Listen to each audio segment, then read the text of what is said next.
بسم اللہ الرحمن الرحیم الحمدللہ نحمده ونستعینه ونستغفره ونؤمن به ونتوکل علیہ ونعوذ باللہ من شرور انفسنا ومن سیئات اعمالنا من یهده اللہ فلا مضل له ومن یضلل فلا هادی له ونشهد ان لا الہ الا اللہ سیدنا ونبینا وشفیعنا ومولانا واولانا محمدا عبدہ ورسولہ اما بعد فاعوذ باللہ من الشیطان الرجیم بسم اللہ الرحمن الرحیم من عمل عملا صالحا من ذکر او انثى فلنحیینہ حیاتا طیبہ وقال اللہ تعالی تبارک الذی بیدہ الملک وهو علی کل شیء قدیر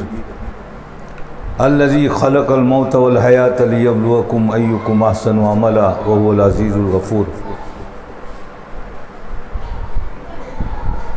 وقال اللہ تعالی کل نفس ذائقۃ الموت وقال النبی صلی اللہ علیہ وسلم الدنیا مزرعۃ الآخرہ وقال النبی صلی اللہ علیہ وسلم الدنیا سجن المومن و جنت الکافر او کما قال علیہ الصلاۃ والسلام صدق اللہ العظیم و صدق رسولہ النبی الکریم ونحن علی ذلک لمن الشاہدین والشاکرین والحمد للہ رب العالمین۔ محترم دینی ماں بہنوں، اللہ تبارک تعالیٰ نے دنیا میں اپنے بندے اور بندیوں کو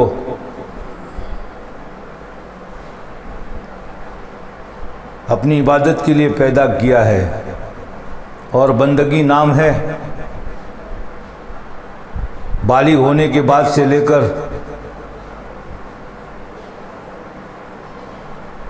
24 گھنٹوں کی زندگی کو لے کر موت کے آخری بارڈر تک اللہ اس کے رسول کی اطاعت کے ساتھ ہماری دنیا کی زندگی گزر رہی ہو۔ وما خلقت الجن والانس الا لیعبدون، ہم نے انسانوں اور جناتوں کو فقط ہماری بندگی کے لیے، ہماری اطاعت کے لیے ہم نے پیدا کیا ہے، اور کہاں تک یہ بندگی کرنی ہے وہ بھی اللہ نے کہہ دیا وَاعْبُدْ رَبَّكَ حَتَّىٰ يَأْتِيَكَ الْيَقِينُ، کہ اللہ کی اطاعت کرتے ہوئے تم دنیا میں زندگی گزارو اور اسی حالت کے اندر تمہاری موت آ جاوے۔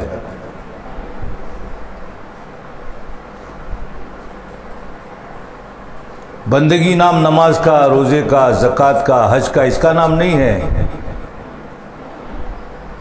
اللہ کے حکم کو اللہ کے نبی نے جو طریقہ بتایا ہے اس کے مطابق کرنے کا نام بندگی ہے۔ سجدے میں اللہ کا بندہ اور اللہ کی بندی سب سے زیادہ اللہ کے قریب میں ہوتا ہے، لیکن کوئی اللہ کی بندی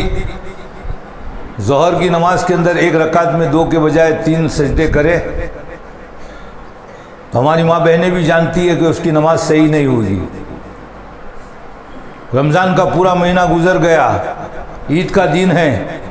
سارے لوگ عید منا رہے ہیں، اللہ کے مہمان بن رہے ہیں، اور کوئی اللہ کی بندی کہے نہیں میں تو اللہ کے اخلاق سے متصف ہوں گی، اللہ کھانے پینے سے پاک ہے، تو میں بھی روزہ رکھ کر اللہ کے اخلاق کو حاصل کروں گی۔ ماں بہنیں جانتی ہے وہ روزہ نہیں، عید کی خوشیوں سے بھی محروم، اور بجائے اسے روزے کا ثواب ملنے کے الٹا اس کو اللہ تبارک تعالیٰ کی طرف سے اس پر وبال ہوگا اور وہ گناہ کی مستحق ہوگی۔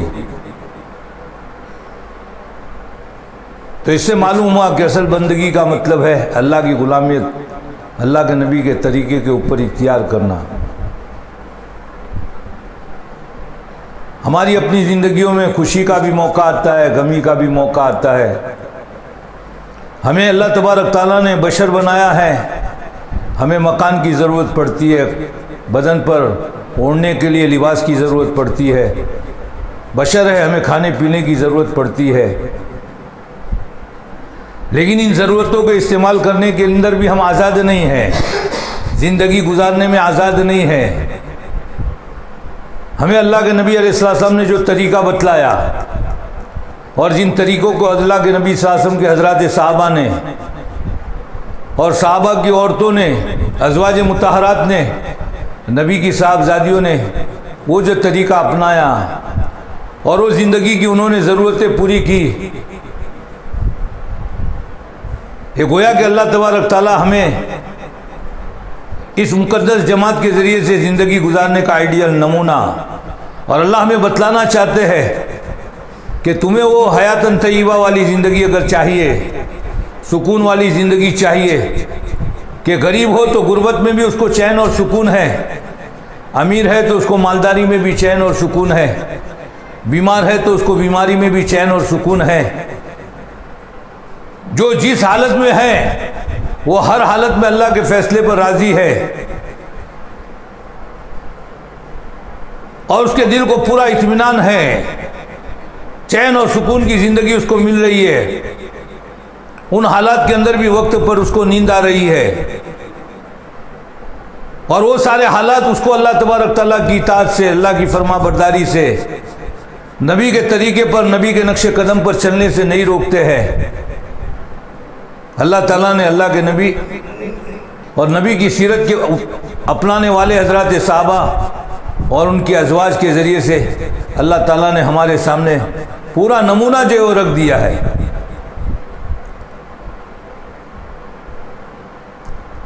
اور میں نے خطبے کے اندر جو حدیث تلاوت کی، اس میں ایک حدیث کے اندر اللہ کے نبی علیہ السلام،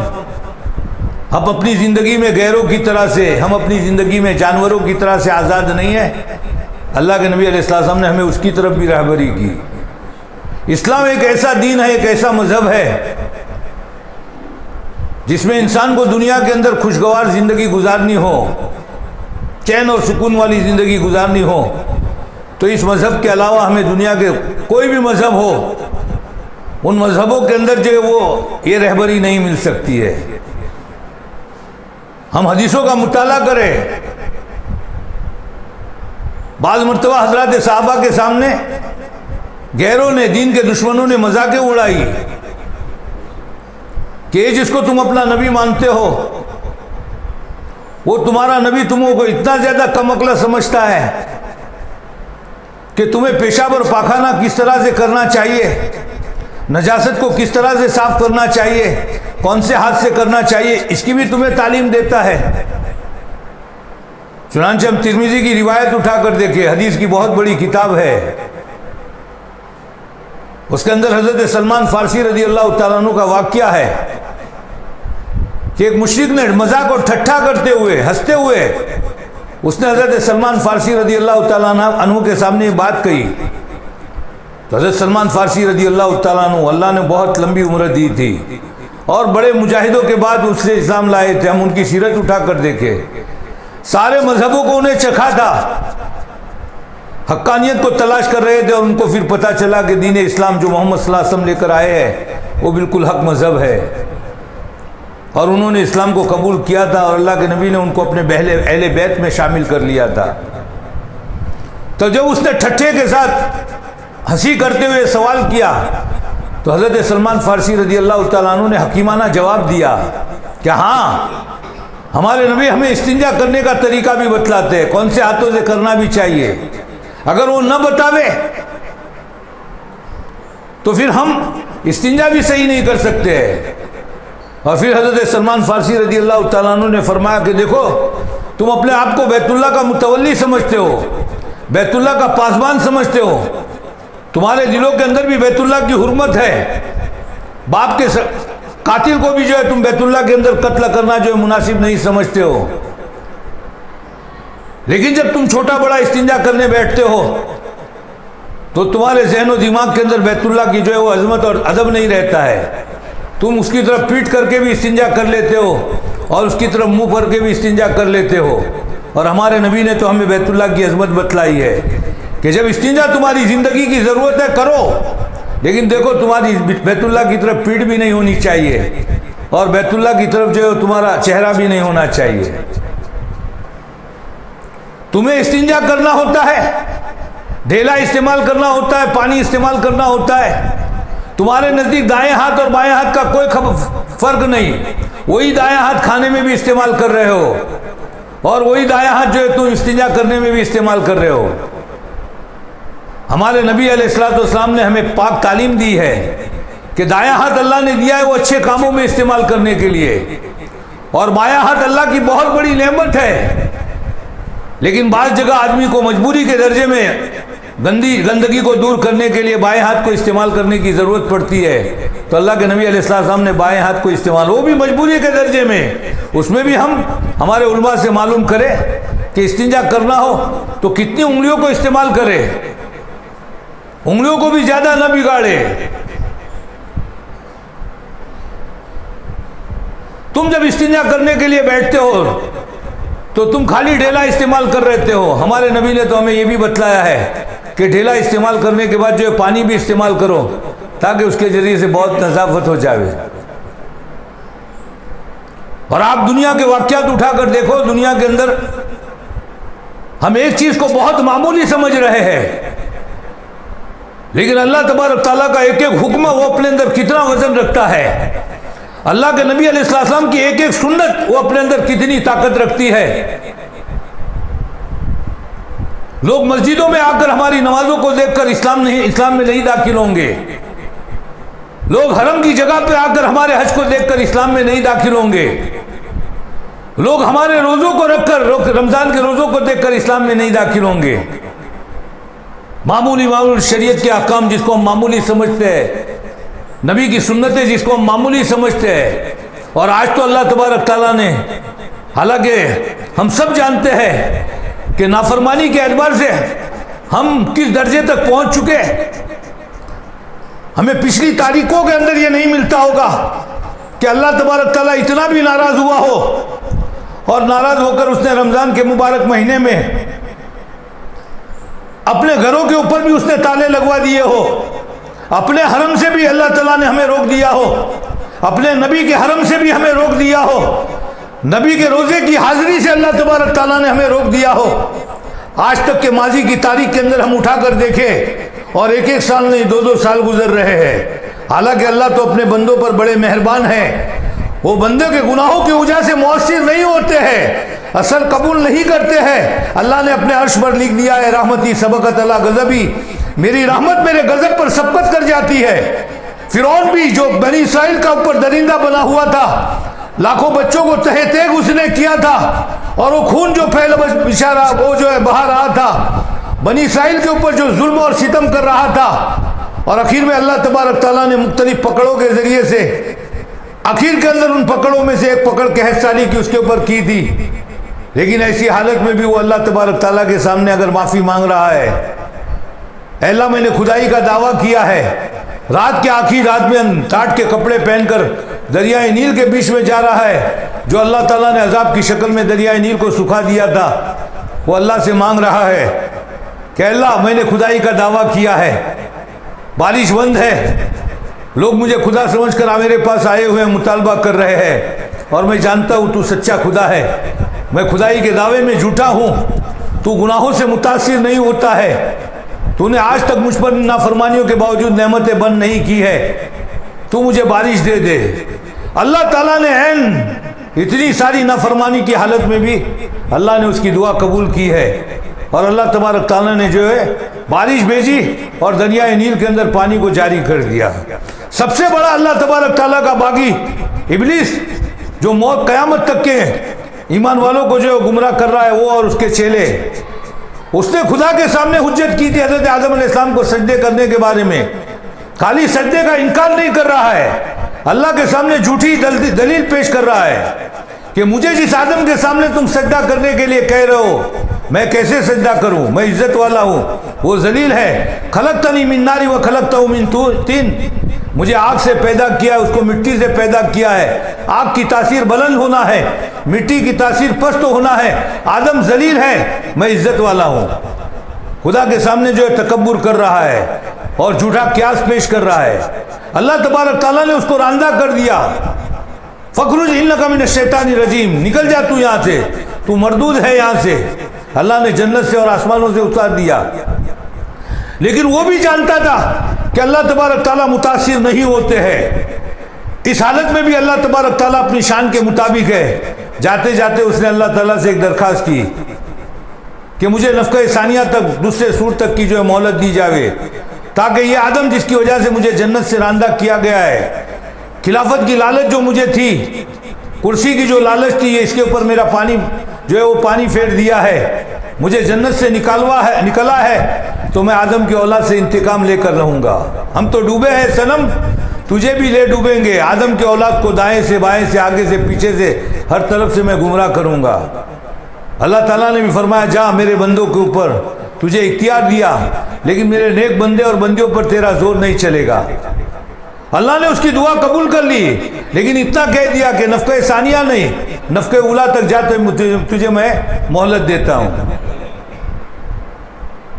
تو اللہ تو تبارک تعالیٰ تو اتنا مہربان ہے، اور قرآن میں ذکر کیا ہے وَيَعْفُو عَنْ كَثِيرٍ، میرے بندے تم کتنی نافرمانیاں کرتے ہو، بہت سی نافرمانیاں تو وہ ہے جس پر تم نے توبہ بھی نہیں کی ہے، اور اللہ فرماتے میں ایسے ہی تمہارے گناہوں کو معاف کر دیتا ہوں۔ حالانکہ دنیا میں ایک آدمی بڑے سے بڑا سخی ہو، بڑے سے بڑا ہمدرد ہو، اگر آدمی کسی کے اوپر احسان کرے اور سامنے والا جس کے اوپر احسان کیا جا رہا ہے وہ بار بار اگر اس کے ساتھ بدسلوکی کرے تو وہ بھی اپنے احسان کرنے کو بھول جاتا ہے، وہ بند کر دیتا ہے، اور دل کے اندر اس کو بھی ایک جھٹکا لگتا ہے، اور نفرت کی نگاہوں سے اس کو دیکھنے لگتا ہے۔ کبھی اس کے دل میں داعیہ پیدا نہیں ہوتا ہے کہ اس آدمی کے ساتھ میں اس نے سلوک کرو۔ اور اللہ تبارک تعالیٰ کی ہزاروں کروڑوں نعمتیں ہم کھاتے رہتے ہیں، ہمارے جسم کے اندر ہزاروں کروڑوں نعمتیں ہیں، خالی ایک سانس جو ہم باہر پھینکتے اندر لیتے ہیں، پورے دن کے اندر کتنی مرتبہ ہوتا ہے۔ تھوڑی دیر کے لیے سانس رک جاوے، سخت سردی کے اندر ہمارے بدن پر پسینہ آ جاوے، موت سامنے نظر آ جاوے، سکون کے ساتھ لقمہ ہمارے گلے سے اترتا ہے، پانی اترتا ہے۔ ان بیماروں سے پوچھو، سال گزر چکا ہے، قطرے قطرے پانی بھی گلے سے مشکل سے اترتا ہو۔ ہم اندازہ لگاوے، اللہ خود فرما رہے ہیں وَإِن تَعُدُّوا نِعْمَتَ اللَّهِ لَا تُحْصُوهَا، تم اللہ کی نعمتوں کو گننا چاہو تو گن نہیں سکتے ہو، ظاہری باطنی کروڑوں نعمتیں۔ بلکہ اللہ تعالیٰ نے یہ جو دنیا بنائی ہے، علماء فرماتے یہ عالم اکبر ہے، انسان کی اپنی زندگی، انسان کا اپنا جو جسم ہے یہ عالم اصغر ہے۔ دنیا کی ساری چیزوں کے نمونے ہماری جو ہے وہ جسم کے اندر اللہ نے رکھ دیے ہے، اور پھر ایک ایک نعمت کتنی قیمتی ہے۔ ہمارے دل کا ایک وال خراب ہو جاتا ہے جو اصلی ہے، ساری دنیا کے سائنس جمع ہو جاوے، سارے بڑے بڑے ڈاکٹر جمع ہو جاوے، ایک ایسے اصلی وال کو بنا نہیں سکتے ہیں، اور نقلی وال بھی لگانا ہو اور کوئی گارنٹی نہیں، آدمی اس کے بعد باقی رہتا ہے کہ نہیں، 3 4 اور 5 لاکھ روپے خرچ ہو جاتے ہیں۔ ہاں، ایک غریب کے لیے وہ 5 لاکھ روپے اس کی پوری زندگی، پوری فیملی کے لیے گزارا ہو سکتی ہے۔ ہم اندازہ لگاوے کروڑوں نعمتیں ہمارے بدن میں اللہ تبارک تعالیٰ نے دی ہے، اور ایک طرف ہم اللہ تبارک تعالیٰ کی جو نافرمانیاں کر رہے ہیں۔ اللہ کتنا مہربان ہے، اللہ ہمارے گناہوں سے ذرہ برابر بھی متاثر نہیں ہو رہا ہے، اور وہ نعمتیں برابر موسلادھار بارش کی طرح سے ہم پر برس رہی ہے، اور ہم اللہ کی نعمتوں کو استعمال کر رہے ہیں۔ لیکن ہمیں اندازہ لگانا ہے کہ اللہ کتنا ناراض ہوا ہوگا، کتنا ناراض ہوا ہوگا، تب جا کر اللہ تبارک تعالیٰ نے ہمارے لیے اپنے گھر کے دروازے بند کر دیے، اللہ نے اپنے حرم کے دروازے بند کر دیے، اپنے نبی کے حرم کے دروازے جو ہے وہ بند کر دیے۔ اس لیے کہ ایمان والے کے اعمال کی بنیاد پر اللہ کی طرف سے فیصلے ہوتے ہیں، اعمال جیسے اوپر جاتے ہیں اللہ تعالیٰ کی طرف سے ایسے فیصلے اترتے ہیں۔ معلوم ہوا زندگی ہماری اللہ اس کے رسول کے حکم اور طریقے سے ہٹ رہی تھی، لیکن ایسی حالت میں بھی ہمارے نبی وہ ہمیں یتیم چھوڑ کر نہیں گئے ہیں۔ اللہ کی رحمت بہت وسیع ہے، اس کے ٹھاٹھے مارتے ہوئے رحمت کے سمندر کے مقابلے میں ہمارے گناہ کوئی حیثیت نہیں رکھتے ہیں۔ اللہ تعالیٰ نے قرآن میں نص قطعی میں ذکر کیا ہے وَمَا كَانَ اللَّهُ مُعَذِّبَهُمْ وَهُمْ يَسْتَغْفِرُونَ وَمَا كَانَ اللَّهُ لِيُعَذِّبَهُمْ وَأَنْتَ فِيهِمْ۔ اے نبی جی، جب تک کہ آپ کی ذات ان کے درمیان میں موجود ہوں گی، ان کی نافرمانیوں کے باوجود، بلکہ کفر اور بت پرستی کر رہے ہیں، ایسی حالت میں بھی اللہ تعالیٰ فرماتے ہیں ہم عمومی عذاب کے ذریعے سے آپ کی امت کو ہلاک نہیں کریں گے، اللہ کے نبی کی برکت سے۔ اور اللہ کے نبی اگر آپ دنیا سے چلے گئے تو بھی آپ کی امت کو ہم نے یتیم نہیں چھوڑا ہے، اللہ فرماتے ہیں اگر آپ کی امت جو ہے وہ استغفار کرتی رہے گی تو استغفار کرنے کی حالت میں بھی آپ امت کو ہم عمومی عذاب میں ہلاک نہیں کریں گے، لیکن ہاں چھوٹے چھوٹے عذاب، چھوٹی چھوٹی سزائیں اللہ تبارک تعالیٰ امت کے اوپر جو ہے بھیجتے ہیں تاکہ جو امت متنبع ہو جاوے، اپنا راستہ اس کو پہچانے، زندگی کے مقصد کو پہچانے۔ مجھے اپنی جس منزل کی طرف جانا ہے، میں نے اپنی سواری کا رخ اس طرف کیا ہے یا اور طرف کیا ہے؟ جانا ہے میں پالنپور سے بمبئی کی طرف، اب بمبئی کی ٹرین جو پالنپور کا رخ کی، پالنپور سے بمبئی کی طرف رخ کی ہے اس پر بیٹھے ہیں، یا دہلی کا رخ کیے اس پر بیٹھے ہوئے ہیں؟ یہ اللہ حالات کو لا کر ہمیں جو بتلا رہے ہیں۔ تو میں عرض کر رہا تھا اتنی ساری نافرمانیوں کے باوجود چونکہ اللہ کے نبی کی برکت سے اللہ تبارک تعالیٰ نے اس امتوں کو دوسری امتوں کے مقابلے میں بڑے فضائل عطا فرمائے ہیں، اللہ کی رحمتیں اور شفقتوں کے دروازے اس امت کے اوپر پھیلے ہوئے ہیں۔ اس لیے اللہ نے تازہ واقعہ ہمارے سامنا، کرناٹک کی وہ بچی جو حجاب کے ساتھ، پردے کے ساتھ دنیاوی تعلیم حاصل کرنے جا رہی تھی، جو ہمارے اس زمانے کے اعتبار سے دیکھنے جاؤ، حالات کی سنگینی کے اعتبار سے دیکھنے جاؤ، اور یہ 2 سالوں کے اندر یہ جو وائرس پھیلا اور مسلمانوں کو جب بیماری کی وجہ سے ضرورت پڑی ہسپتالوں میں اور دواخانوں میں جانے کی، اور غیر ڈاکٹروں نے اس کے ساتھ جو عصبیت کا اور ظالمانہ جو معاملہ کیا، اور موت تو بہرحال ہمارا عقیدہ ہے، اذا جاء اجلهم لا يستأخرون ساعة ولا يستقدمون، موت کی گھڑی طے ہے اللہ کی طرف سے، ہم اس کے پیچھے ہٹ نہیں سکتے ہیں، یہ ایمان والے بندے اور بندیوں کا عقیدہ ہے۔ لیکن دوا اور علاج کروانا یہ سنت ہے، اللہ تبارک تعالیٰ کی طرف سے تقدیر مبرم بھی ہے، تقدیر معلق بھی ہے، اس پر بھی جو ہمارا یقین ہے۔ اب ظاہر ہے ان لوگوں نے کیسی بے دردیوں کا معاملہ کیا، علاج جو کرنا چاہیے تھے انہوں نے کیا کیا؟ صحیح علاج نہ ہونے کی بنیاد کے اوپر وہ مریض ہمارے مسلمان گھر واپس آنے کے بجائے وہ ہزاروں من مٹیوں کے نیچے چلے گئے۔ ایسی حالت میں ہمیں احساس ہوا کہ اگر مسلمان ڈاکٹر ہوتا، مسلمان نرسیں ہوتی، اول تو ہمارے ان مریضوں کی، ان عورتوں کی یہ بے پردگیاں نہ ہوتی،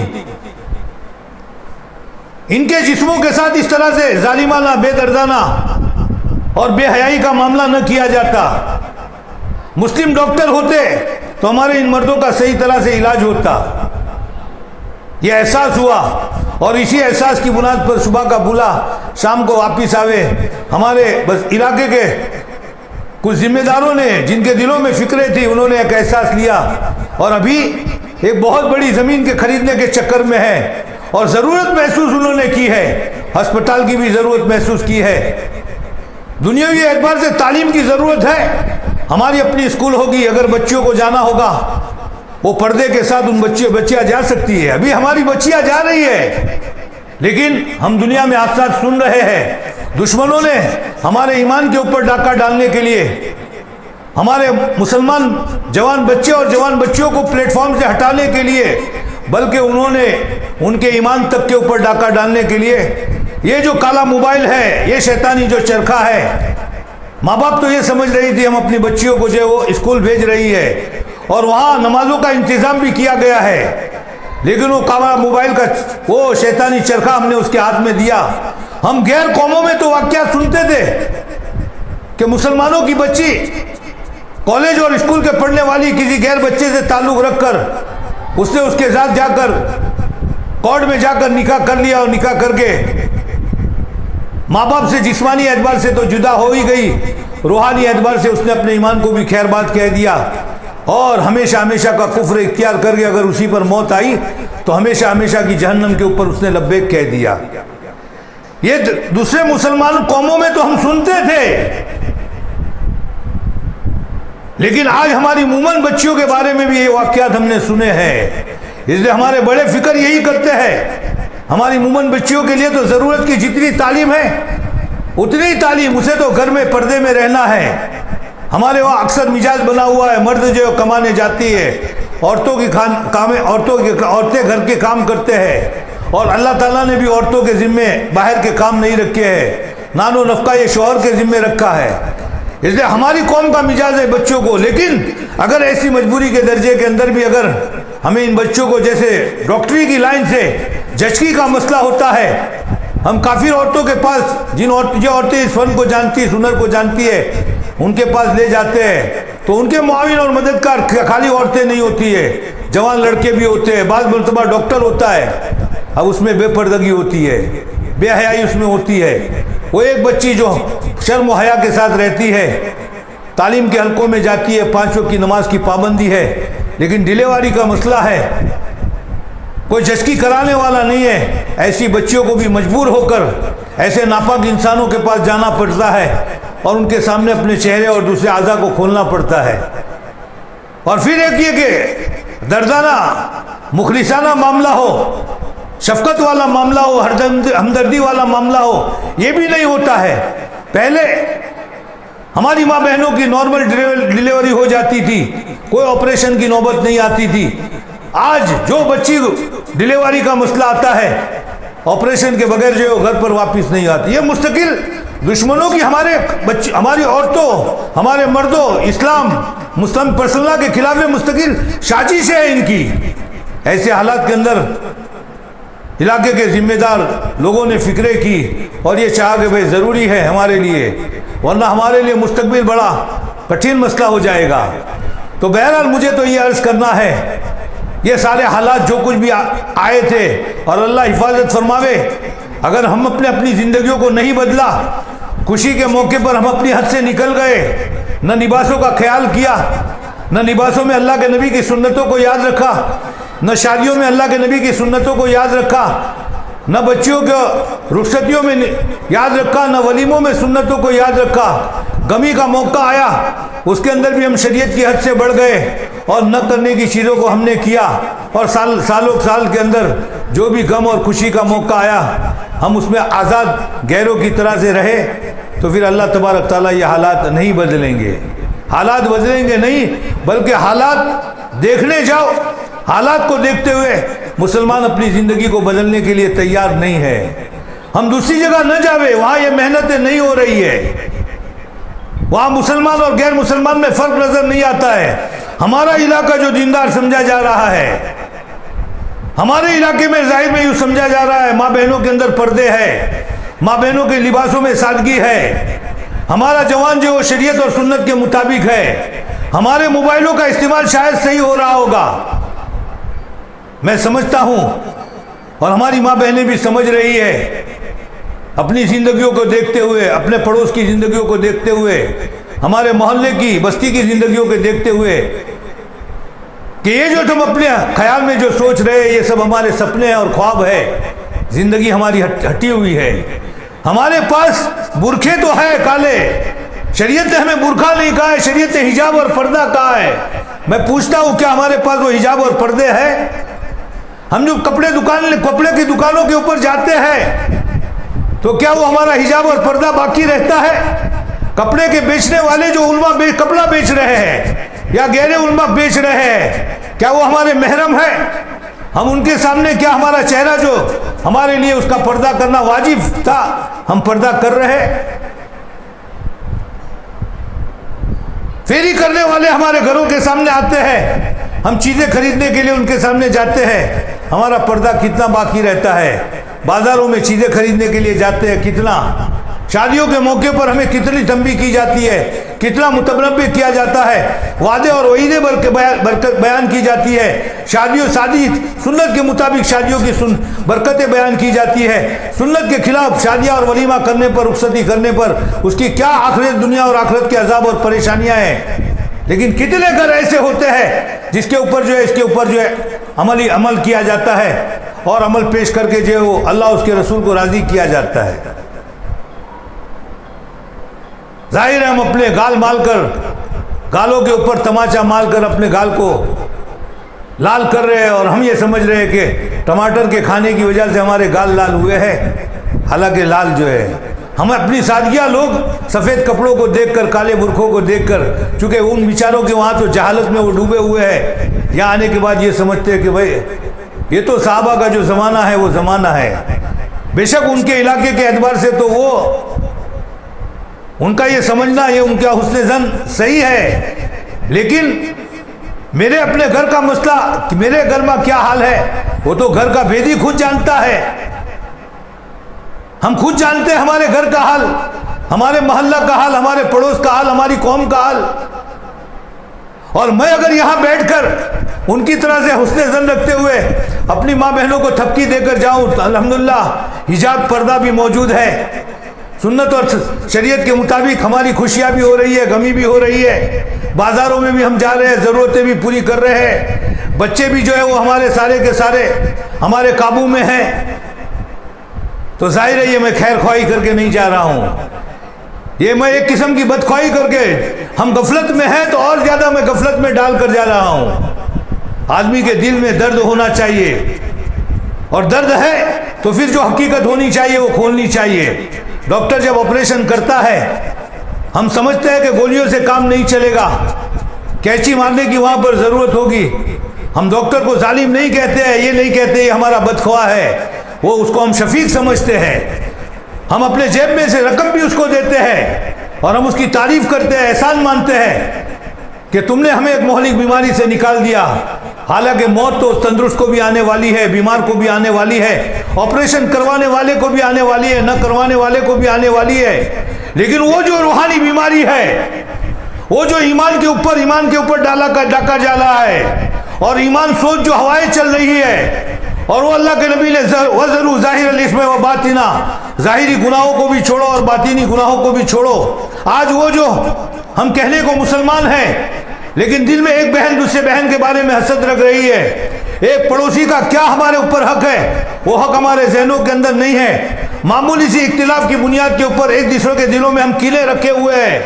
ایک دوسرے سے ہم باتیں کرنا بند کر رہے ہیں، مجلسوں میں بیٹھ رہے ایک دوسرے کی غیبتیں کر رہے ہیں. ہم مطمئن ہیں اپنی 5 وقت کی نمازوں کے اوپر، ہم اپنے روزوں پر مطمئن ہیں، صبح شام کی تسبیحات پر مطمئن ہیں، تعلیم کے حلقوں میں جا کر تعلیم کو سن رہے ہیں، ہم اس پر مطمئن ہو رہے ہیں. اللہ کا قرآن تو صاف کہہ رہا ہے یا ایھا الذین آمنوا ادخلوا فی السلم کافہ، اے ایمان والو اسلام کے اندر پورے داخل ہو جاؤ، پورے داخل ہو جاؤ. زندگی کے کچھ شعبوں میں اسلام ہے اور وہ بھی رسمی طور پر ہے. میری ماں بہنیں، ہماری نمازیں کیا وہ نماز ہے جو اللہ کے عرش کو ہلاوے،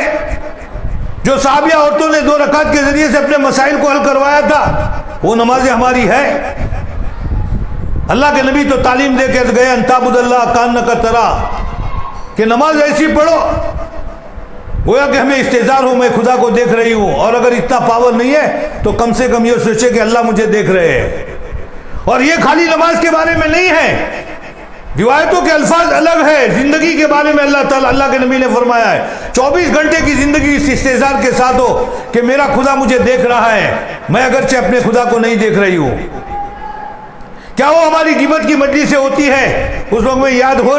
ہوتا ہے کہ میرا خدا مجھے دیکھ رہا ہے. میں کسی بہن کے بارے میں اپنے دل میں حسد اور کینہ رکھ رہی ہوں، کیا مجھے پتا ہے میرا خدا علیم بذات الصدور ہے؟ میرے کینے کو کوئی نہ جانے لیکن میرا خدا تو جان رہا ہے. میں اپنے پڑوسی کو ستا رہی ہوں، پڑوسی کا حق ادا نہیں کر رہی ہوں، میرا پڑوسی پریشان حال ہے، اس کے اندر جو وہ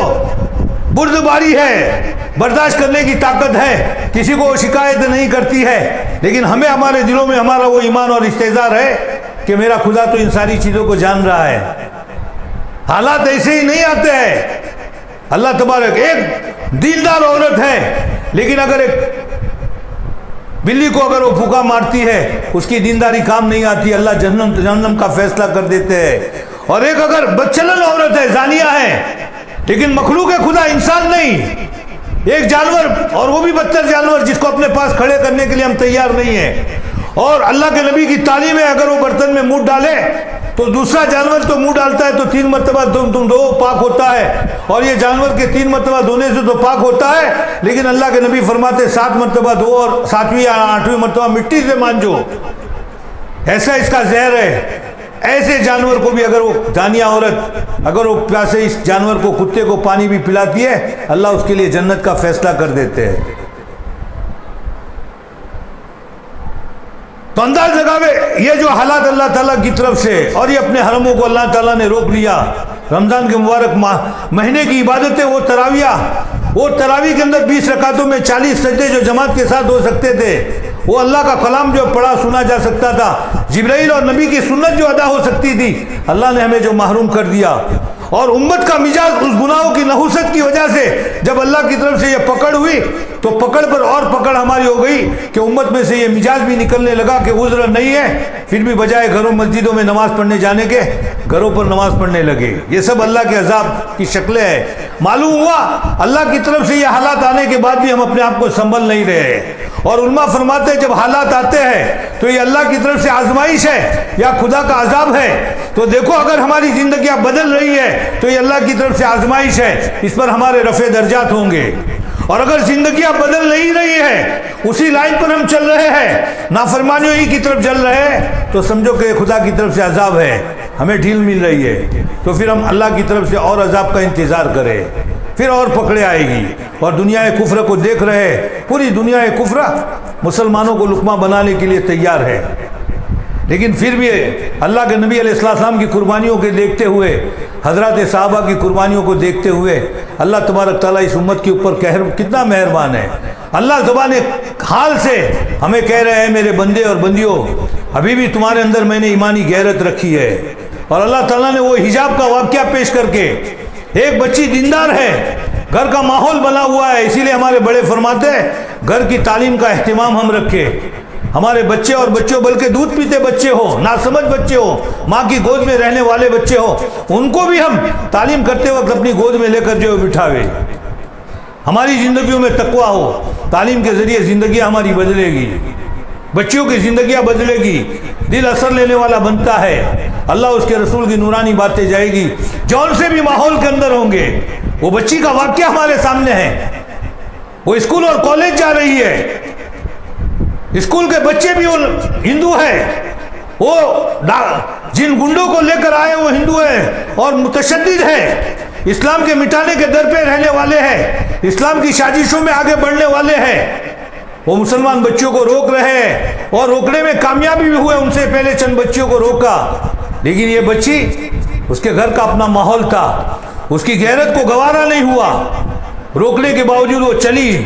آخر ان لوگوں سے جب برداشت نہیں ہوا کہ ایک عورت، اس کی اتنی ہمت، انہوں نے مطالبہ کیا کہ تم اپنا برقع نکالو،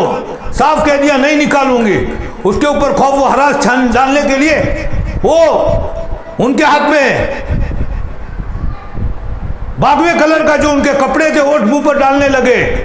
اور پھر جے شری رام کے نعرے لگا کر اس کو متاثر کرنا چاہ رہے تھے اور ڈرانا چاہ رہے ہیں۔ اور عورت ذات دل کے اعتبار سے کمزور ہوتی ہے، لیکن اللہ تبارک تعالیٰ دو چیزیں ہیں، اللہ نے ایمانی غیرت دی تھی، گھر کا ماحول تھا، ہاں اس نے اپنی زبان سے اللہ کی بڑائی کو بیان کیا، ہاں وہ جے شری رام کفر کے نعرے لگا رہے تھے، اور انہوں نے وہ حضرت عمر رضی اللہ تعالیٰ عنہ والی سیرت تازہ کر دی کہ اللہ کے نبی علیہ السلام جب مکہ کے اندر دعوت دے رہے تھے، کفریہ ماحول تھا پورا، جو بھی کلمہ پڑھنے والا ہوتا تھا سخت مظالم ڈالے جا رہے تھے، اور سیرت ہمارے سامنے حضرت بلال کی، حضرت خباب کی، حضرت خبیب کی، حضرت عمار کی، ان کے والد حضرت یاسیر کی، ان کے والدہ حضرت سمیہ کی، بلکہ پورے آل یاسیر خاندان کی سیرت ہمارے سامنے ہے، کیا ظلم کیے گئے، کس طرح شہید کیا گیا۔ لیکن جب 40ویں نمبر پر حضرت عمر رضی اللہ تعالیٰ عنہ نے جب کلمہ پڑھا ہے تو حضرت عمر نے اللہ کے نبی سے کہا، اللہ کے نبی اسلام حق ہے، کلمہ حق ہے، آپ اللہ کے سچے رسول ہیں، تو پھر ہم دب کر رہے، ہم اللہ کے گھر کے اندر کفر اور شرک اور بت پرستی ہو، ہم اللہ کا کلمہ نہیں پڑھے، نماز ہمیں تنہا نہیں پڑھنی ہے، ہم اللہ کے گھر میں جا کر پڑھیں گے۔ ان کی اس ہمت کی بنیاد پر مسلمانوں میں ہمت آئی۔ یہ اللہ تعالیٰ کی طرف سے قربانیوں پر فیصلے ہوتے ہیں۔ صحابہ جب کلمہ پڑھ رہے ہیں، ساری قربانیاں دے رہے ہیں، تو اللہ تبارک تعالیٰ ایک بندے کو پیدا کر رہے ہیں، اس کو ایمان میں داخل، جو نبی کا سر قلم کرنے چلے تھے، لیکن نبی کی دعا تھی اللہ عمر کو ہدایت دے دے، کلمہ پڑھ لیا۔ جب انہوں نے کلمہ پڑھا ہے تو صحابہ کا ایمان جوش میں آ گیا، انہوں نے تکبیر کہی، آسمانوں کے اوپر فرشتوں نے بھی تکبیر کہی، اور یہی تکبیر سویا ہوا مومن بھی ہوتا ہے، یہ تکبیر اس کے دل کو جھنجھوڑتا ہے، اس میں ہمتیں آ جاتی ہے۔ ہم دیکھ رہے ہیں یہ ایک واقعے کی بنیاد پر اس ایک بچی نے ایک جب تکبیر کہی ہے، پوری دنیا اسلام کے اندر اس تکبیر کا شور نہیں ہے، بلکہ دنیا کفر کے ایوانوں میں بھی اس کا شور ہونے لگا۔ اور یہ تکبیر اس کے دل کو جھنجھوڑتا ہے، اس میں ہمتیں آ جاتی ہے۔ ہم دیکھ رہے ہیں یہ ایک واقعے کی بنیاد پر اس ایک بچی نے ایک جب تکبیر کہی ہے، پوری دنیا اسلام کے اندر اس تکبیر کا شور نہیں ہے، بلکہ دنیا کفر کے ایوانوں میں بھی اس کا شور ہونے لگا۔ اور اللہ کی مدد ایسی جگہ سے آتی ہے ہم اس کا تصور نہیں کر سکتے ہیں. اپنے تو اپنے ہی، پرائے بھی ہمارے بن گئے ہیں. وہ جو متشدد تھے ان ہندوؤں نے، انہوں نے بھی ان مسلمانوں کی موافقت شروع کر دی کہ تم تو ہمارے ہندو مذہب کو بھی شرم میں ڈال دے رہے ہو، ہماری کتابوں کو بھی شرم میں ڈال رہے ہو. ہم جن خدا کو سچا سمجھ رہے ہیں، جن کی عبادت کر رہے ہیں، تم ان کو بھی شرم میں ڈال رہے ہو. تم عورت ایک بچی کے جسم کے اوپر سے پردہ نکال رہے ہو، کپڑے کو اتروانا چاہ رہے ہو. بچی تو شرم کی چیز ہے. اسلام کے مٹانے والے اللہ ان کی زبانوں کو جو ہے وہ ان کے خلاف کروا رہے اور حق بلوا رہے ہیں.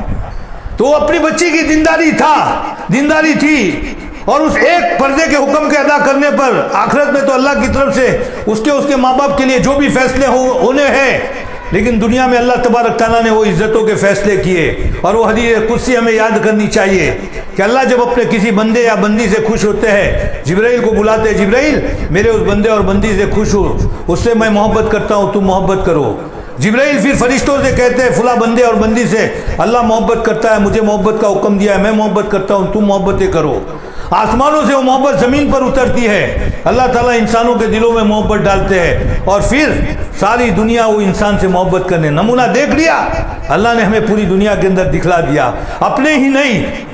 غیروں کے دلوں میں. اور مختلف قسم کے ہدایے پیش کیے جا رہے ہیں، مبارکبادیاں دی جا رہی ہے. حالانکہ یہ ساری چیزیں ختم ہونے والی ہے، لیکن مجھے یہ عرض کرنا ہے، لیکن ساتھ میں ہماری کتنی جوان بچیاں ہیں جو حجاب کے ساتھ رک رہی تھی، وہ رہ رہی تھی، اور ان کی ہمتیں پست ہو رہی تھی. وہ ان سنگین حالات کے اندر اسلامی تعلیمات کی ان کو بھی ضرورت ہے، اس لیے کہ حالات ان کے سامنے آیا ہے. ان کو جو ہے جگہ جگہ ضرورت پڑے گی اپنی ماں بہنوں کے اندر خدمت کرنے کی. نا امیدی ان کے اوپر چھا رہی تھی، اس بچی کے ذریعے سے ان کی نا امیدی کو امید سے بدل دیا.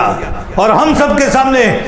وہ جب واقعہ آیا ہے، اور اس واقعات کے تعلق سے اس بچی کے اوپر جو نظمیں پڑھی جاتی ہیں، ہم جب ان نظموں کو سنتے ہیں ہماری آنکھوں سے آنسو بہتے ہیں. ہمارے دلوں کے اندر ایک ایمانی کیفیت پیدا ہوتی ہے، اور دلوں میں ایک جذبہ پیدا ہوتا ہے کہ اللہ تعالیٰ کے ایک معمولی حکم کے پورا کرنے پر اللہ تبارک تعالیٰ یہ دنیا میں انقلاب پیدا کر سکتے ہیں. ہائے اگر اللہ کے نبی کا امتی مرد اور عورت اگر وہ کچھ قربانیاں دے اپنی استعداد اور صلاحیت کے اعتبار سے، حدیث کچھ کچھتی ہے، اے میرے بندے اور بندیوں، اگر تم میری طرف ایک بالش بڑھو گے میں تمہاری طرف دو بالش بڑھوں گا، تم میری طرف ایک ہاتھ بڑھو گے میں تمہاری طرف دو ہاتھ بڑھوں گا، تم میری طرف پیدل چل کر آؤں گے میں تمہاری طرف دوڑ کر آؤں گا. اللہ کی رحمت تو اتنی زیادہ متوجہ ہے، ہمارے دلوں کی کیفیت بدل رہی ہے، ایمانی کیفیت آ رہی ہے، ہمتیں بڑھ رہی ہے، دلوں میں ایک جذبہ پیدا ہو رہا ہے. اگر میں پردے کے اوپر پورے ہندوستان کے علماء مل کر بھی اگر لمبی چوڑی 1.5 اور 2 گھنٹے کی اگر تقریریں کرتے تو یہ حجاب کا مسئلہ پوری دنیا میں اتنا زندہ نہ ہوتا، اس کی عظمت اتنی نہ بیٹھتی جتنے اللہ تعالیٰ نے 5 اور 10 منٹ کے اندر اللہ تعالیٰ نے پوری دنیا کی انسانیت کے اندر اللہ نے اس کی عظمت جو ہے وہ بٹھا دی ہے. تو مجھے عرض کرنا ہے ہماری اتنی ساری نافرمانیوں کے باوجود بھی ابھی بھی اللہ تعالیٰ کا رحم، اللہ کا کرم، اللہ تبارک تعالیٰ کی رحمت ہماری طرف متوجہ ہے. اس لیے ضرورت ہے بار بار ہمارے سامنے تعلیم ہوتی ہے، فکریں ہوتی ہے، اصلاح معاشرے کے عنوان کے اوپر جو ہے وہ باتیں کی جاتی ہے، سب کچھ کیا جاتا ہے، لیکن جب تک ہم اپنے دل کے اوپر نہیں لیں گے وہاں تک اللہ بڑے بے نیاز ہے، اللہ کا دین بھی بڑا بے نیاز ہے. اللہ کے نبی کے چچا زندگی بھر اپنے بھتیجے سے محبت کرنے والے، اور اللہ کے نبی بھی سمجھتے ہیں کہ میرے چچا کا مجھ پر کیا احسان ہے، آخری وقت ہے. اللہ کے نبی علیہ السلام چچا بغیر کلمے کے ہے، آپ کے سامنے آخرت کا نقشہ ہے، معراج میں جہنم دیکھی ہے. اگر چچا اسی حالت میں چلے گئے تو وہ زندگی بھر کے احسانات کرنے والے چچا وہ جہنم میں جاوے اور جہنم کی آگ میں جلے. ہم اندازہ لگاوے اللہ کے نبی علیہ السلام کس قسم پرسی کی حالت میں آپ کو قریب بیٹھنے نہیں دیا. مشرکین کے سرداروں نے ابو طالب کے پاس گھیرا لگا دیا تاکہ ابو طالب بھتیجے کی بات کو سن کر کلمہ پڑھ نہ لے، اسلام میں داخل نہ ہو جائیں. اللہ کے نبی بات کرتے رہتے ہیں، وہ لوگ درمیان میں جو ہے وہ اعتراضات کرتے رہتے ہیں، ابو طالب کو جو ہے وہ شرم عار دلاتے رہتے ہیں. آخر ابو طالب ان کی باتوں پر آ جاتے ہیں اور بھتیجے سے کہتے ہیں بھتیجے میں سمجھتا ہوں تیرا دین سچا ہے، لیکن یہ میری قوم اگر میں کلمہ پڑھ کر مر جاؤں گا تو مجھے تانا دیں گے کہ ابو طالب نے باپ دادا کا دین چھوڑ دیا. آخر یہ کہنے کے بعد ان کے بدن سے روح نکل گئی۔ اللہ کے نبی علیہ السلام صدمے سے چور ہے، اور آپ جانتے ہیں کہ چچا اس حالت میں گئے ہیں ہمیشہ ہمیشہ کی جہنم میں، اس لیے کہ اللہ کے وہاں کفر اور شرک کی معافی نہیں ہے۔ ورنہ آپ چچا کو کہہ رہے تھے چچا اب تک کی زندگی آپ کی جیسی بھی گزری ہے، ایک مرتبہ آپ کلمہ پڑھ لوں گے میں اپنے خدا کو منوا لوں گا۔ لیکن اللہ کا اصول اور ضابطہ اپنی جگہ ہے۔ ہاں، حضرت فاطمہ کو بھی قبر میں رکھا گیا ہے۔ ابو ذر قبر کو مخاطب ہو کر کہہ رہے ہیں قبر تجھے پتا ہے ہم نے ہزاروں لوگوں کو تو قبر میں دفنایا، لیکن ابھی کس کو دفنایا ہے؟ یہ محمد صلی اللہ علیہ وسلم کی بیٹی ہے، یہ حسنین کی ماں ہے، یہ علی کی بیوی ہے۔ تو قبر کو اللہ قوت گویائی دیتے ہیں۔ او ابو ذر حسب نسب مت بیان کرو، ہمارے وہاں حسب نسب نہیں دیکھے جاتے، ہمارے وہاں تو جو اعمال لے کر آؤں گے اس کے اعتبار سے فیصلے ہوتے ہیں۔ یہ قبر ہمیں جھنجھوڑ رہی ہے، ہم یہ نہ سمجھے نبی صلی اللہ علیہ وسلم کی امت میں ہے، ہمارے لیے فضائل ہے۔ اللہ جیسے غفور الرحیم ہے، اللہ قہار بھی ہے۔ ہاں، اللہ جہاں مہربان ہوتا ہے تو کمر پر زنار ڈالے ہوئے کو زنار نکل کر وقت کا اللہ تعالیٰ مسلمان ایمان والا ہی نہیں وقت کا کتب اور غوث اور ابدال بنا دیتے ہیں۔ اور جب نافرمانی کے اوپر انسان آتا ہے اور جب اللہ تعالیٰ ناراض ہوتا ہے تو پھر بنی اسرائیل کا بڑا سے بڑا راہب اور عبادت گزار بھی ہوتا ہے، موت کی بارڈر کے اوپر اللہ تعالیٰ اس سے کلمے کو چھین لیتے ہیں۔ ہماری زندگیوں کے اندر اگر ہم نے کسی گناہ کو معمولی سمجھا، کسی کے بارے میں حسد رکھ لیا معمولی سمجھا، کینہ رکھ لیا معمولی سمجھا، پڑوسی کو تکلیف دے رہے معمولی سمجھا، ہم آپس میں جھگڑے کر رہے ہیں اس کو معمولی سمجھ رہے ہیں، شادیوں کے مقابلے میں کوئی ایک سنت کو توڑ رہے ہیں معمولی سمجھ رہے ہیں۔ حدیث میں آتا ہے بعض مرتبہ آدمی ایمان والا اللہ کی اپنے زبان سے کوئی ایسا بولتا ہے، بدن سے کوئی ایسا فعل کرتا ہے جس کو وہ معمولی سمجھتا ہے، لیکن اللہ کے وہاں وہ بہت بڑی ناراض کرنے والی چیز ہوتی ہے، اللہ کی طرف سے اس کے لیے جہنم کا فیصلہ ہو جاتا ہے اور اس کو تو پتہ بھی نہیں ہے۔ اور بعض مرتبہ کوئی زبان سے نیکی کا بول دیتا ہے، کوئی معمولی نیک عمل کر لیتا ہے، اس کو تو پتہ بھی نہیں ہے میں نے کیا کیا ہے، لیکن اللہ کو اتنا زیادہ پسند آتا ہے کہ اللہ اس کے لیے جنت کے فیصلے کر دیتے ہیں۔ ہاں، اس بچی نے تو حالانکہ وہ خود سے جب اس سے پوچھا جا رہا ہے تو کہتی میں گھبرا گئی تھی، اور میری عادت ہے جب بھی میں گھبرا جاتی ہوں میں اللہ کی بڑائی بیان کرتی ہوں۔ وہ یہ کہہ رہی ہے لیکن اللہ کا نظام تھا نا، ایک بول کے اوپر اللہ تبارک تعالیٰ کیا فیصلے کر رہے ہیں۔ تو اللہ تبارک تعالیٰ بڑے مہربان بھی ہے، اللہ قہار بھی ہے۔ اللہ تبارک تعالیٰ کے وہاں کوئی حسب نسب جو وہ نہیں چلتا ہے۔ اللہ کے نبی کو بے حد صدمہ ہوا، اللہ تسلی کے لیے آیت نازل فرماتے انک لا تہدی من احببت ولکن اللہ یہدی من یشاء۔ اے نبی جی آپ جس کو چاہے ہدایت نہیں دے سکتے، ہدایت تو اللہ تعالیٰ فرماتے ہم نے اپنے ہاتھوں میں رکھا ہے۔ تو اللہ ایسی حالت میں بھی جو ہے وہ ہمارے اوپر مہربان ہیں۔ اب جب مہربان ہیں اور جب اتنے بڑے اللہ تبارک تعالیٰ ہماری نافرمانیوں کے باوجود ہم پر یہ نعمت اللہ ہمیں دے رہے ہیں، ہمیں کتنا شکر ادا کرنا چاہیے۔ اس لیے ضرورت ہے، میں نے جو حدیث پڑھی تھی دنیا سجن المومن، دنیا قید خانہ ہے ایمان والوں کے لیے، اور کافروں کے لیے جو ہے یہ جنت ہے۔ اور قید خانے میں آدمی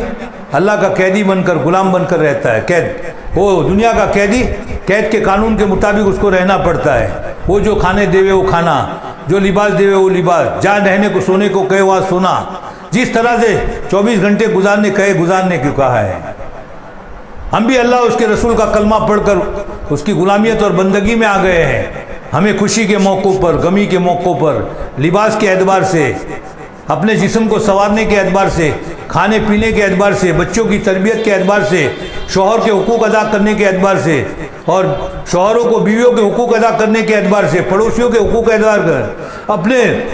ذی رام محرم اس میں ماں باپ آ گئے، ہماری بھائی بہنیں آ گئی، ہمارے قریبی اور بعیدی ذی رام رشتہ دار آ گئے، دور کے رشتہ دار آ گئے، ایمان والے آ گئے، غیر ایمان والے آ گئے، بلکہ جانور تک، ان سب کے حقوق اللہ تبارک تعالیٰ نے ہمارے سامنے رکھے ہیں۔ اور 24 گھنٹے میں اللہ تبارک تعالیٰ کی طرف سے کوئی نہ کوئی حکم ہمارے سامنے آتا ہے۔ اس لیے ہمیں ہر موقع پر 24 گھنٹے میں جب بھی ہمارا قدم اٹھ رہا ہو ہم سوچے یہ قدم صحیح ہے یا غلط، ہاتھ حرکت کر رہے ہو سوچے یہ صحیح ہے یا غلط، دل و دماغ سوچ رہا ہو ہم سوچے یہ غلط ہے یا صحیح ہے،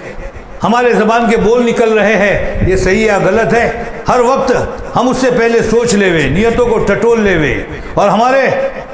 حضرت مولانا تقی صاحب دامت برکاتہم، جن کا نام ہم سنتے ہیں، ان کے بڑے بھائی حضرت مولانا رفیع صاحب دامت برکاتہم، جو دارالعلوم کراچی کے محتمم ہیں، وہ بھی بڑے اللہ والے ہیں۔ انہوں نے بتلایا ہے کہ آدمی اگر ہر وقت 24 گھنٹے اللہ تبارک تعالیٰ کا شکر گزار رہنا چاہے، اللہ کی نافرمانی اس سے نہ ہو، تو ہر آنے والے قدم کے اوپر جب بھی وہ قدم رکھے تو اس کے اوپر دیکھے وہ میں یہ قدم رکھا ہوں، اللہ کی نافرمانی ہو رہی ہے، فرما برداری۔ ظاہر ہے جب وہ اللہ تبارک تو یہ سوچے گا تو اللہ کی نافرمانی نہیں کرے گا، وہ اللہ کی بندی اللہ کی نافرمانی نہیں کرے گی، تو ظاہر ہے یہ اللہ کا شکر ہوا۔ ایک زبان کا شکر ہوتا ہے، ایک عملی شکر ہوتا ہے۔ اللہ خالی زبان کا شکر نہیں چاہتے، اللہ عملی شکر چاہتے ہیں۔ جب ہمارے 24 گھنٹے ایسے ہوں گے تو ظاہر ہے یہ اللہ کے شکر کے ساتھ ہماری زندگی گزرے گی، اور اللہ اپنے شکر گزار بندوں کو بہت پسند کرتے ہیں۔ نوح علیہ السلام نے 950 سال امت پر جو قربانیاں دی ہے اور جو مصائب جھیلے ہیں، اللہ نے ان کا جو وصف ذکر کیا، انہ کان عبدا شکورا، اتنی قربانیوں کے بعد اللہ نے یہ فرمایا کہ وہ بڑے ہمارے شکر گزار بندہ تھے۔ اور عام طور پر اللہ نے جو ابن آدم کی شکایت کی ہے، یہ فرمایا، شیطان نے کہا ہے قلیل من عبادی الشکور، اللہ فرما رہے ہیں میری کروڑوں نعمتیں روحانی جسمانی ساری میں اپنے بندے اور بندیوں کو دیتا ہوں، لیکن اس کے باوجود بھی بہت کم، آٹے میں نمک کے برابر میرے بندے اور بندیاں ہوتے ہیں جو میرے شکر گزار ہوتے ہیں۔ اسے ضرورت ہے میری ماں بہنیں، اگر اللہ ہمیں نیکی پر چلا رہا ہے تو اس کا شکر یہ ہے کہ اور زیادہ ہم اپنے آپ کو جو ہے وہ بڑھاوے۔ یہ صحابہ کی، انبیاء کی، صحابہ کی شان اللہ تعالیٰ نے ذکر کی ہے، یسارعون فی الخیرات وہم لہا سابقون، کہ بھلے کاموں کے اندر وہ دوڑتے تھے، دنیا کی طرف نہیں، وہ نیکی کا کام جس میں آخرت ان کو مل رہی ہے، آخرت میں جنت اور جنت کے بھلے درجات، تو یسارعون لہم فی الخیرات، اس کے اندر وہ دوڑتے تھے۔ وہ کسی بھی لائن سے ہو، نماز، روزہ، زکوٰۃ، حج، بندوں کے حقوق، صدقے کی لائن سے ہو، رفائی کاموں کی لائن سے ہو، کوئی ماں بہن غم میں ہے اس کو تسلی کی باتیں کہنی ہے اس لائن سے ہو، کوئی پڑوسی پریشان حال ہے اس کی پریشانیوں کو دور کرنے کی لائن سے ہو، شادی کا موقع ہے، غریب گھر ہے، بچی کو رخصت کرنا ہے، مدد کی لائن سے ہو، وہ جو بھی بندوں کے حق ہو یا اللہ کے حق ہو، ان میں سے جو بھی کام کرے یسارعون فی الخیرات، ہمیشہ اللہ۔ اور جنت کے اللہ تعالیٰ نے 8 دروازے رکھے ہیں، اسی لیے انسان کا اپنا اللہ نے شریعت کے سارے دروازوں کے اعتبار سے احکامات دیے ہیں، لیکن انسانوں کے الگ الگ مزاج ہوتے ہیں۔ بعض لوگوں کے پاس نفل عبادتیں کم ہوتی ہے لیکن رفائی کام کا جذبہ ہوتا ہے۔ کوئی بہن بیمار ہے، ہسپتال جانے کی ہے، پردے میں رکھنے کی ضرورت ہے، وہ قربانیاں دیتی ہے، اپنے بچوں کو لوگوں کے حوالے، صحیح لوگوں کے حوالے کر کے وہ بہن کے ساتھ ہسپتال میں مہینہ رہنا ہوتا ہے، اس کی تیمارداری میں وہ قربانیاں دیتی ہے۔ بہت بڑی عبادت ہے، یہ بہت بڑی عبادت ہے۔ عبادت کو ہم محدود نہ کریں، خدا کے سامنے سجدہ کیا عبادت، رمضان میں روزے رکھے عبادت، زکوٰۃ نہیں، ساری چیزیں۔ بلکہ اگر ہماری ایک بہن ان حالات کے اندر دیکھ کر، اگر وہ اسکول پڑھا رہی ہے لیکن اسکول پڑھاتے ہوئے بھی وہ نیت یہ کر رہی ہے کہ یہ بچیاں اسکول پڑھنے آ رہی ہے، میں جن کو پڑھا رہی ہوں، یہ ان بچیاں یہ اس انگریزی تعلیم کو حاصل کرنے کے بعد اسلام کے خلاف جو سازشیں ہو رہی ہے انگریزی زبانوں میں، یہ اس کو جو ہے سمجھ کر ان سازشوں کا مقابلہ کرے گی، ان کا جواب دے گی۔ اللہ کے بندے، ان کو حج میں جانا ہوتا ہے، فارم بھرنے کی ضرورت ہے، نہیں بھر سکتے ہیں، یہ بچے انگریزی جان کر ان کے فارم بھرے گی۔ حکومت کی لائن سے کارڈوں کے بنانے کی ضرورت ہوتی ہے، لوگ جہالت کی وجہ سے نہیں کر سکتے، یہ بچیاں یہ سارا ہنر سیکھنے کے بعد ان لوگوں کے کام آئے گی۔ وہ انگریزی پڑھانے والی ہے لیکن اس کے باوجود بھی وہ اپنے آخرت بنا رہی ہے، اور یہ قرآن سے ثابت ہو رہا ہے، قرآن سے۔ موسیٰ علیہ السلام کی واقعہ بڑا طویل ہے۔ موسیٰ علیہ السلام کی والدہ نے فرعون کے گھر میں اپنے بچے موسیٰ علیہ السلام کو چھوڑا تھا، ان لوگوں کو پتہ نہیں ہے ان کی حقیقی ماں ہے۔ موسیٰ علیہ السلام کو دودھ کی ضرورت ہوئی، اللہ تعالیٰ نے یہ نہیں چاہ رہے تھے میرے اس نبی کے پیٹ میں کافر عورتوں کا دودھ جاوے، رو رہے ہیں، بچے کو دودھ کی ضرورت ہے، پریشان ہوا فرعون، حضرت آسیہ دودھ پلانے والیوں کو بلا رہے، کسی کا دودھ نہیں پی رہے، اللہ کا فیصلہ ہے۔ موسیٰ علیہ السلام کی والدہ کو وعدے کے مطابق لا تخافی ولا تحزنی ان رادہ الیک، بچے کو صندوق میں رکھ کے دریا میں ڈال کر یوں مت سمجھو بچہ ضائع ہوگا، نہ غم کرو، نہ جدائی کا خوف کرو، دشمنوں کا خوف کرو، یہ بچہ ہم تمہارے پاس لوٹائیں گے، ہم وعدہ کرتے ہیں۔ تو اللہ کیسا وعدہ پورا کرتے ہیں۔ بہرحال موسیٰ علیہ السلام کی والدہ وہاں پہنچتی ہے، موسیٰ علیہ السلام کو اپنے چھاتی سے لگاتی ہے، فر دودھ پی لیتے ہیں۔ اب ان کو بچے کے دودھ پلانے کی ضرورت ہے تو منت سماجت کرتے تم یہاں رہو ہم تمہیں اچھی تنخواہ دیں گے. نہیں یہاں نہیں رہ سکتی ہوں, میرا اپنا دوسرا بچہ بھی اس کی بھی تربیت کرنی ہے. حضرت ہارون علیہ السلام پہلے پیدا ہوئے تھے لیکن دودھ پینے کا زمانہ تھا, یہ مجبور تھے, کیا کرے, اچھا جاؤ تم بچے کو لے کر جاؤ, ضائع ہو کر جاؤ وہاں پلانا. اب جب موسیٰ علیہ السلام کا دودھ چھڑ گیا تو اب دوبارہ فرعون کے محل میں پہنچانا ہے, تو حضرت آسیہ اعلان کروا رہی ہے فرعون کے ذریعے سے, سارے محل کے جتنے بھی افراد ہیں وہ تحفے لے کر کھڑے رہے, بچہ جب آوے تو بچے کو اور اس کی ماں کے اوپر ان تحفوں کا نچھاور کرے, لٹاوے. فرعون بھی تحفے دے وے, حضرت آسیہ بھی تحفے دے وے. تنخواہ تو مل بھی رہی تھی, ساتھ ساتھ یہ ہدایے بھی مل رہے تھے, حالانکہ وہ کس کی پرورش کر رہی تھی, اپنے ہی بچے کی. اللہ کے نبی علیہ السلام اس واقعے کے ذریعے سے کہہ رہے ہیں کہ دیکھو اگر کسی کو ہنر دیا ہے, میں اپنی ماں بہنوں کو سمجھانے کے لیے بتلا رہا ہوں, ایک آدمی معمار ہے, وہ تعمیر کا کام کر رہا ہے. اب ظاہر ہے جو تعمیر کے کام کے لیے رکھیں گے اس کو اجرت دیں گے, لیکن مثلاً اس کو ہم نے مسجد بنانے کے لیے بلایا, اب مسجد بنانے کا جو کام دیں گے فٹ پر, اس کو جو بھی اجرت دینی ہے دیں گے. لیکن اللہ کے نبی تعلیم دے رہے کہ دیکھو تمہیں اپنی اجرت تو ملنے والی ہے, لیکن ذرا نیت کو بدل لو. مسجد کی تعمیر کرتے وقت تم یہ سوچو کہ میں یہ تعمیر کر رہا ہوں, تو کھڑکیوں کے لیے جب تم جگہ خالی کرنا چاہو پلاسٹر کرتے وقت تو یوں نیت کرو اللہ کے بندے آ کے اللہ کی عبادت کریں گے, ٹھنڈی ٹھنڈی ہوائیں پہنچے گی, روشنی پہنچے گی, اللہ کے کلام کی تلاوت کریں گے, دعوت کا کام ہوگا, ایک دوسرے کو سننے سنانے کا جو کام کریں گے. ہاں یہ ساری نیتیں جو ہے تم کرو تو تمہاری جگہ تمہیں اجرت تو ملنے والی ہے, لیکن یہ آخرت کا ثواب جب تک کہ مسجد قائم رہے گی, اللہ کے بندے آ کر عبادتیں کرتے رہیں گے, تمہارے ثواب ملتا ہے. تو اللہ کے نبی نے فرمایا ایسی نیت کرنے والے کا حال یہ حضرت موسیٰ علیہ السلام کی والدہ کی طرح سے ہے. اس میں ہمیں یہ بھی اشارہ ملا کہ اگر دنیا کے فنون کو اگر ہمارے مسلمان اگر حاصل کرتے ہیں یہ کوئی عیب نہیں ہے, ہمیں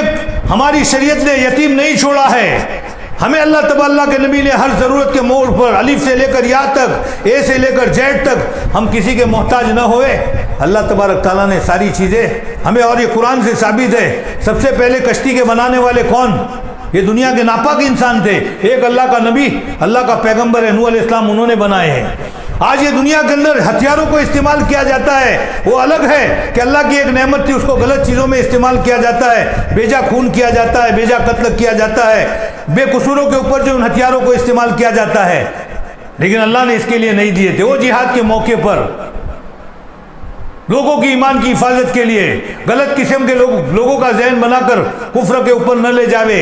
تو ایسے لوگوں کا کینسر کے پھوڑوں کا علاج کرنے کے لیے یہ جہاد کا حکم ہے. یہ جہاد یہ ظلم کرنے کے لیے, خون بہانے کے لیے نہیں ہے, ورنہ اللہ کے نبی کی تو تعلیم ہے کہ جب دشمنوں سے تم لڑو تو علاج مقصود ہے, جو تمہارے مقابلے میں آوے انہی سے لڑو. اگر گرجا میں رہنے والا ہے اس کو مت چھیڑو, عورتیں ہیں ان کو مت چھیڑو, بچے ہیں ان کو مت چھیڑو, ان کے جانوروں کو کوئی مت نقصان, جو سامنے آ رہے ہیں ان کو دھکے دو, ان کو ہٹاؤ. جیسے ہم گاڑی چلاتے اور سامنے کانٹے اور پتھر ہو ہم اس کو ہٹاتے ہیں کہ نہیں, تو یہ سب اسلام میں روڑے بنتے ہو تو روڑوں کو ہٹانا پڑتا ہے. اس کے لیے اللہ تبارک تعالیٰ نے جو یہ ہمارے لیے حکم رکھا ہے, کیا اس کا رہا تھا میں اس کے اوپر یہ بات کی تھی,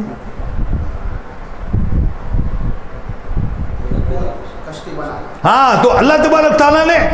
نوح علیہ السلام کے ذریعے کشتی بنوائی, اور یہ جو جنگوں کے اندر لوہا استعمال ہو رہا ہے یہ اللہ کے نبی علیہ السلام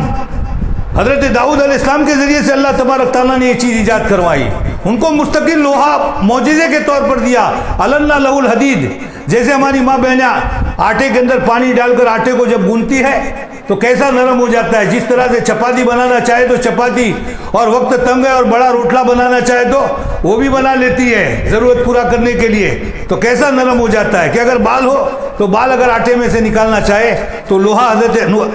داؤد علیہ السلام کے ہاتھوں میں ایسا موم ہو جاتا تھا, اور وہ جنگوں میں جو لباس لوہے کا استعمال کیا جاتا ہے وہ اس کو بناتے تھے. اب یہ کاریگری ایک نبی کے ذریعے, اور اللہ قرآن میں اس کو ذکر کر رہے ہیں. معلوم ہوا دنیا کی تعلیم حاصل کی جاوے, دنیا کے فنون, لیکن مقصود نیت اس کے ذریعے سے اسلام کو تقویت پہنچانا ہو, دین کو تقویت پہنچانا ہو, تو یہی چیز عبادت بن جاتی ہے. ورنہ میرے جیسا اللہ کے گھر کے اندر بیٹھ کر عبادت کر رہا ہے لیکن میری نیت میں فساد ہے کہ عصر کے بعد مجھے عبادت کرتے ہوئے لوگ عابد کہے تو سب سے پہلے مجھے اٹھا کر جہنم کی آگ میں ڈال دیا جائے گا. میری ماں اس نیت سے روزہ رکھ رہی ہے کہ لوگ مجھے جو روزے دار کہے، پورے دن بھوکے تو رہی لیکن اس کا وہ روزہ معتبر نہیں ہے، آخرت میں اخلاص نہ ہونے کی بنیاد پر اللہ اس کو جو ہے جہنم میں داخل کر دیں گے۔ تو اگر نیتیں صحیح ہوتی ہے تو دنیا بھی دین بن جاتا ہے، اور نیتوں میں بگاڑ اگر ہوتا ہے تو دین بھی جو ہے وہ دنیا جو ہے وہ بن جاتی ہے۔ ہمیں ان حالات کے اندر ہماری ماں بہنوں، ہماری بچوں کو اگر ضرورت ہو اسکول کی تعلیم کی بھی، تو پورے پردے کے اہتمام کے ساتھ ہماری پوری نگاہیں ان کے اوپر ہو، بلکہ ہم اپنے بچوں کے بارے میں، شریعت نے ہمیں ہر چیز میں حسن ظن رکھنے کہا ہے، لیکن ماں باپ کے لیے حق یہ ہے کہ وہ اپنے بچے اور بچیوں کے بارے میں بدظنی رکھے،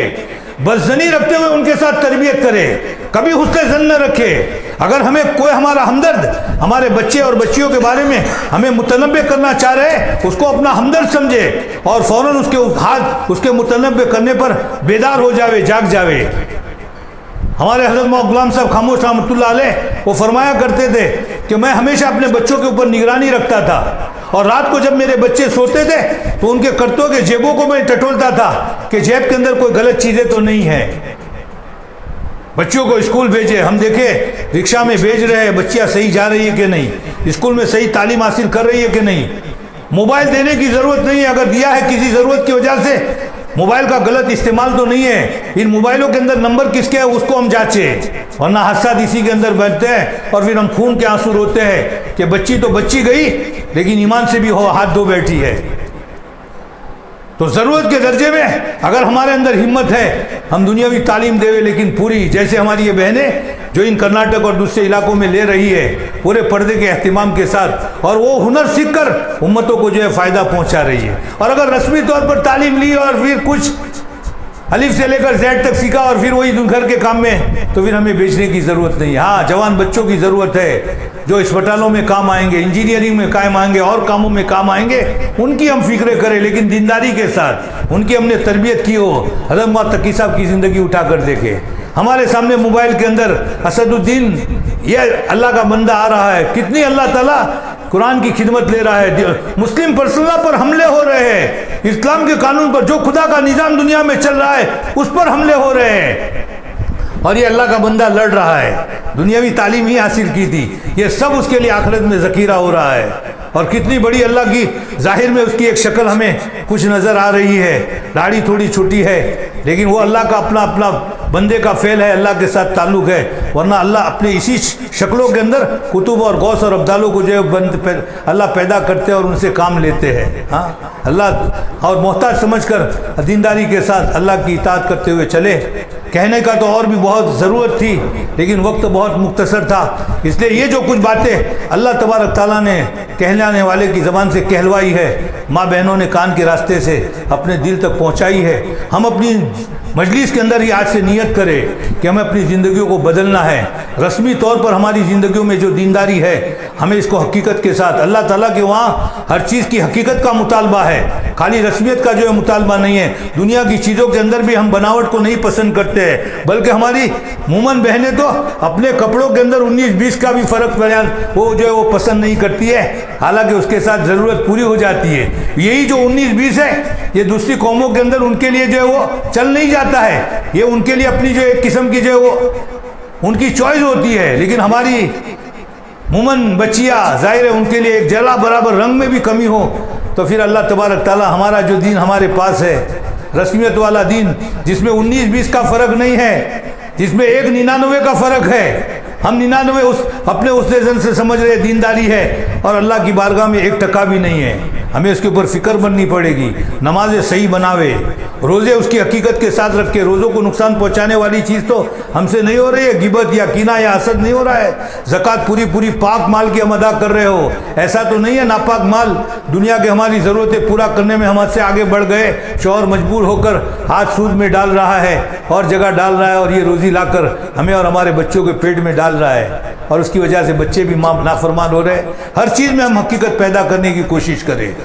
شادیوں کا، خوشی کا، غمی کا موقع آئے پوری اس طرح سے سنت پر چلے، اور یہ بھی نہیں وقتی طور پر نہیں، موت کی بارڈر تک وعبد ربک حتی یاتیک الیقین، اللہ کے حکم پر اور اللہ کے نبی کے طریقوں پر چلنا ہے۔ اللہ تبارک تعالیٰ کہنے سننے سے زیادہ ہمیں عمل کی توفیق عطا فرمائے۔